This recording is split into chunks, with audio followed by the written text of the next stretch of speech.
one of the things I'd like to ask you about is play Misty for me. Such an iconic role and movie. Yeah. The word iconic is overused these days, but in this case, it's true.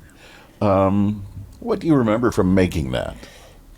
Well, it was a thrill for me because I had just finished doing a soap opera in New York. So I literally finished the soap opera on Friday, started the movie on Monday. Came here to Los Angeles, took wardrobe on Saturday, and went up to Carmel, then started shooting the Monday. And I got the role in an odd way, too. I mean, I didn't audition for it. I didn't go after it, anything.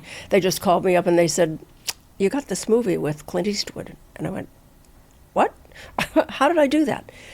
He had run into Burt Reynolds in a bar one night and said, "Well, I've been looking for a girl for this movie to play my girlfriend. Can't find anybody I like." Burt said, "I worked with this girl just last week because I'd come out from New York to do a guest shot on Dan August." He said, "Maybe you'd like her." And so he showed him the dailies. It hadn't even aired yet. He showed him the dailies and Clint said, "That's the girl," and hired me right from that. What do you remember about working with Clint? He's gone on to become so big. Yeah. I mean... Yeah. He knew exactly what he wanted. Did he direct that movie? Yes. Oh, that I was his forgot. first directorial effort. Oh. And Was he a did good director? Must have been. Yes.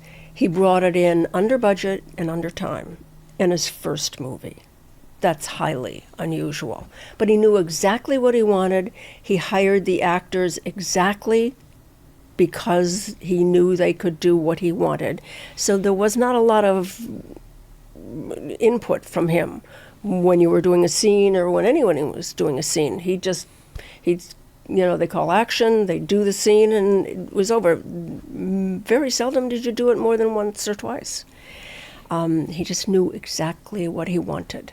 And everything in that movie was like that. The montage sequence where we were in the pond together and stuff like that.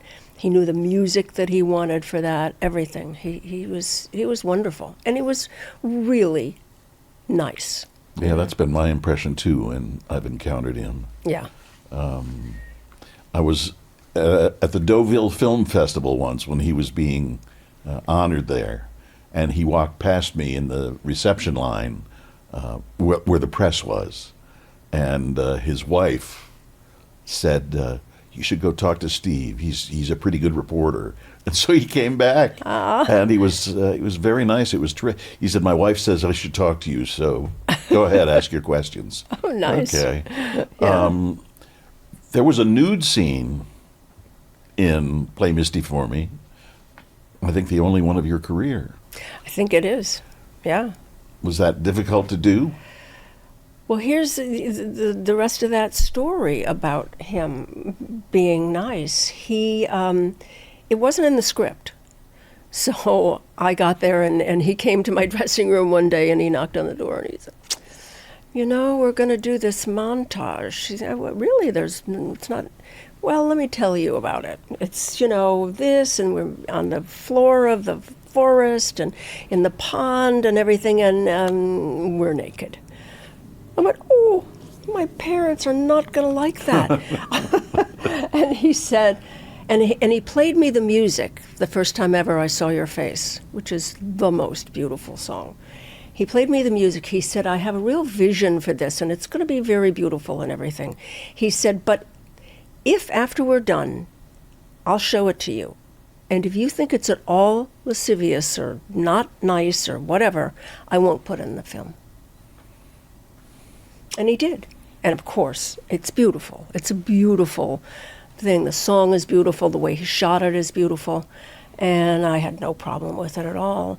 And but for him to make that gesture to me because he knew I was a little uncomfortable about it, it really just shows you what a decent person he is.